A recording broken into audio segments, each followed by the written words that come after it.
Okay, sige, bigyan ko kayo ng reading. Sabihin naman. Okay, tingnan natin yung sitwasyon mo ngayon, collective, ha? Naku, para sa'yo to. Kasi kung hindi natin ipilit, baka kasi may energy na nakadikit sa'yo or malapit sa'yo na kailangan to. Okay. So, hindi kasi ako pagka situation cards. Okay, hindi ko tanggap na Okay.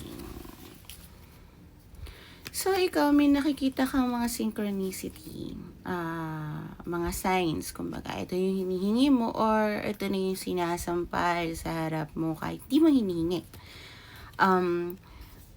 Nasa karmic situation ka or third party, pero dahil nakabaliktad to that time na hindi ko tinatanggap, pero I think even na nasa karmic relationship ka, let's say na parang parang ganito, mali sa mata ng mga tao, pero tama sa pakiramdam mo para sa'yo. Okay? Yun na nang sabihin natin para hindi naman play safe. Kasi gano'n naman talaga eh. Okay. Parang tingin mo, yung sitwasyon mo ngayon,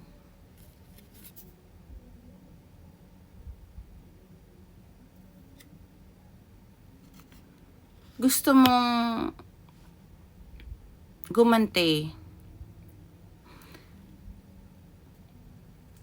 Dahil piling mo, na-threaten ka.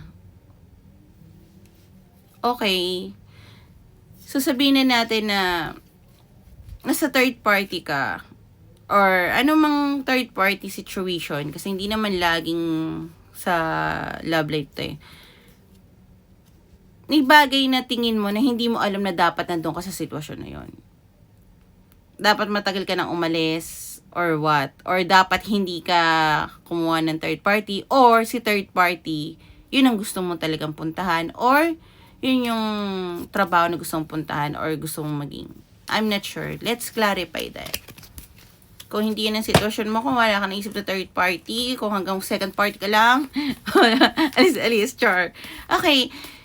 Tarot Angels, thank you. Ano po ang meaning na, ano ba ibig sabihin ng third party? Para saan po ba yung third party na yan? Para kanina po ba yung third party na yan? Okay. Ito yung matagal mo nang pinagdidesisyonan. Okay. Hindi lang siya relasyon, pwede rin nga siyang trabaho o kung anumang sitwasyon na nasaan ka. Kasi family, ganun. Okay. Yung third party na ito yung gusto mong bagong passion mo. Yan, nasabihin natin. Kasi Knight of Wands. Ayan yung bagong passion mo. Yung matagal mo nang gustong pagdesisyonan. At, medyo nabingi ako Medyo maano nga yung chakra ko nito mga nakaraan.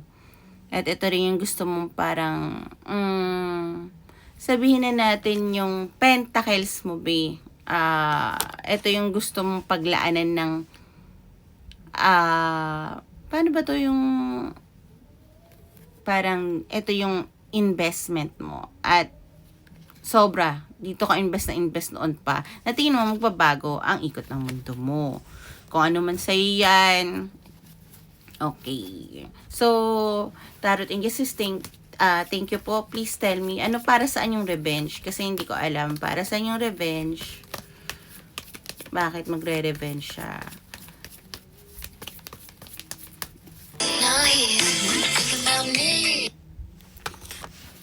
Para saan yung revenge? Okay. Tingin ko more on work siya. Kasi more on work yung tunog ko eh. Okay. Yung revenge na yan, I think, hindi revenge na for masama. Revenge for success. Parang noon kasi, nasa third party ka, or hindi ka dapat nandoon, parang doon ka nagkaroon ng mabigat na pakiramdam. Tapos, ngayon, gusto mong baguhin yung revenge for yourself para magkatapos na yung heartbreak mo. Dahil ito rin yung dahilan, nag-refuse ka mag-compromise sa isang bagay na gustong-gusto mo. Kaya ka napiling trap. So, gusto mong baguhin yon. Thank you so much, Tarot Angels. Okay. Tingnan naman natin kung susundin mo yung passion mo. Okay.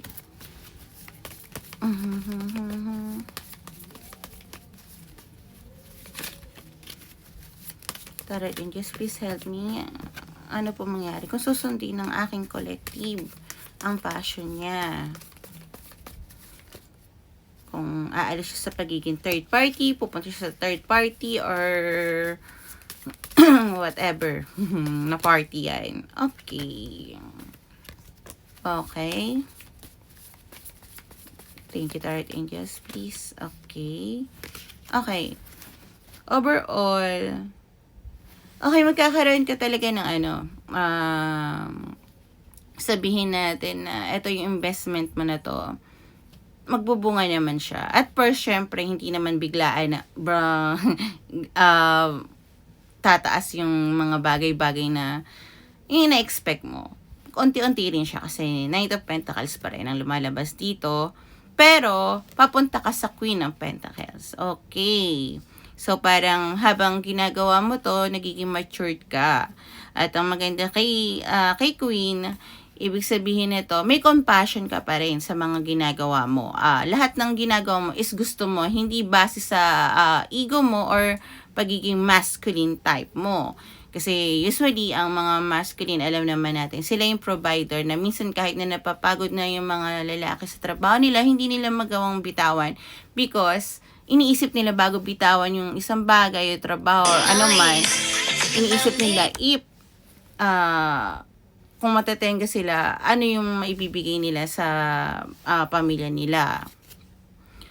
Pero tandaan mo na pag ginawa mo to, maraming tao na makikichismis ang buhay mo na kung anong meron ka. So, go mo lang yan dahil yung ginagawa mo, ang gusto mo is hinihil mo yung inner child mo. Meaning, yan yung gustong-gusto mo. At, yan na talaga yung brand new start mo. Okay? So, kung ano man yung masasabihin ng iba, bayaan mo sila. Kasi, hello, itong mundo na to, lahat ng tao may masasabi at may sasabi sa'yo. Gumawa ka na mabuti, may masasabi sa'yo. Gumawa ka na masama, may masasabi sa'yo. So, anong gagawin mo mabuti para sa'yo? Pero, huwag mong hayaan na makasakit ka ng iba. Tatandaan mo yan, okay? So, ano mapapayo ng guides mo? Thank you, Tarot Angels. Please, ano po may papayo nyo dito sa ating collective? Okay. So, ang mapapayo is have a strength. Kung ano man ang gusto mong gawin, gawin mo. Magkaroon ka naman sana ng lakas ng loob para sa sarili mo. Dahil tingin ko, mukhang binabalance mo lagi ang sarili mo, which na hindi mo na halos gusto kung nasaan ka. May gusto ka talaga kasing puntahan. At pag hindi mo pa to ginawa, ang tadhana na po ang gagawa sa'yo. At ayaw mo na ang tadhana ang gumawa ng way para magkaroon ka ng brand new beginning. Dahil tayo, pwede tayong mamili ng naka-ready tayo or biglaan. Huwag mo hayaan. Dahil sinasabi ko nga, ang karma, wala sa kamay natin. Ang karma ay nasa tadhana. May mga bagay na pwede tayong gumawa ng desisyon para sa ikabubuti natin at may mga bagay naman na hindi dapat natin gawin. Okay? Sige. Collective, sana nakatulong sa'yo. Kung na-resonate to sa'yo, please like and comment. And hindi kinaas mag-subscribe yung iba. Pero kung isubscribe mo, thank you so much. Happy birthday to our Sagittarius and always smile. Bye!